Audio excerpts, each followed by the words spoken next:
More than 50 years ago, when I was a kid in one of those Yankee schools up north, I had to memorize the Gettysburg Address. This was the speech that President Lincoln gave after one of the bloodiest battles of the war between the states.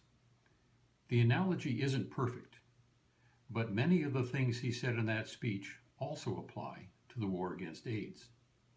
So, with apologies to Abraham Lincoln,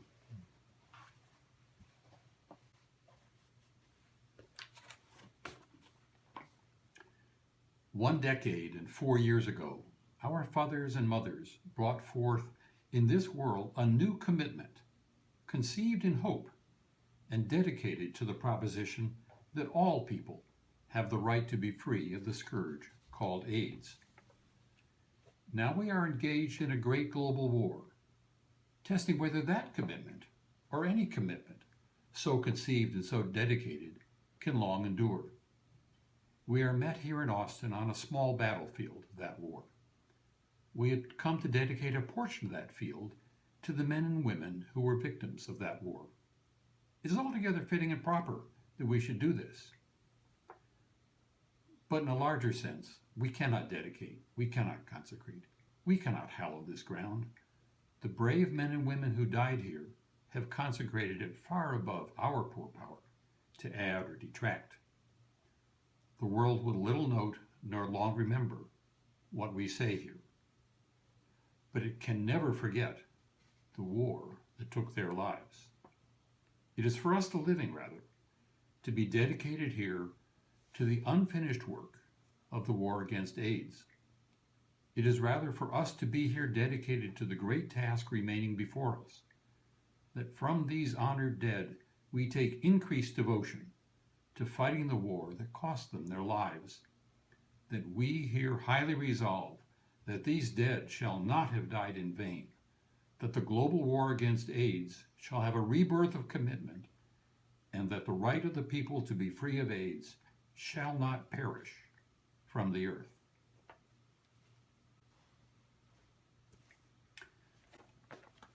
Folks, the war against AIDS is not over. It is a war that is fought on many fronts.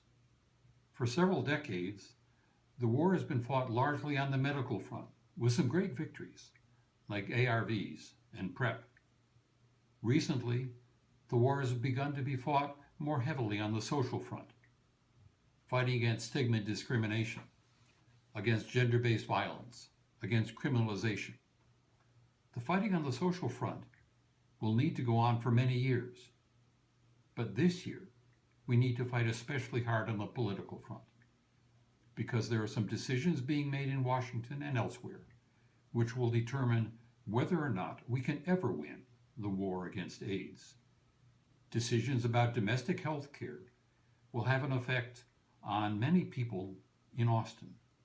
Decisions about United States aid to support global health in general, and AIDS in particular, will mean life or death to tens of millions of people. So this is the year for political action.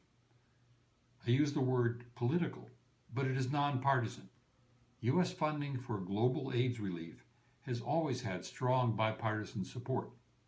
PEPFAR was started by George W. Bush, a Republican president. And low-cost availability of medication was promoted by Bill Clinton, a Democratic president. So this isn't a partisan battle in a partisan war. It's simply good health policy and a moral imperative in a war that we must win. The consequences of not winning are too horrible to consider. So there are two things I'd like to ask you to do. First, call the White House and your congressional representatives. Tell them how important healthcare and AIDS are, both domestically and globally. Ann Child of the Austin branch of results.org can help you to do that. Second, help us make a movie to raise awareness about how high the stakes are. The movie will be called How We Lost the War Against AIDS. It's a future documentary set in the year 2030 after HIV and AIDS have come roaring back in the 2020s, after we failed to do what we needed to do right now in 2017. We're raising money to make the movie, and you can help. And spread the word, Ask everyone you know to help. So, 2 things. First, call the White House and your representatives. Look at the results.org website. Second, help make the movie. Look at the waragainstaids.org website. Thank you, and keep fighting.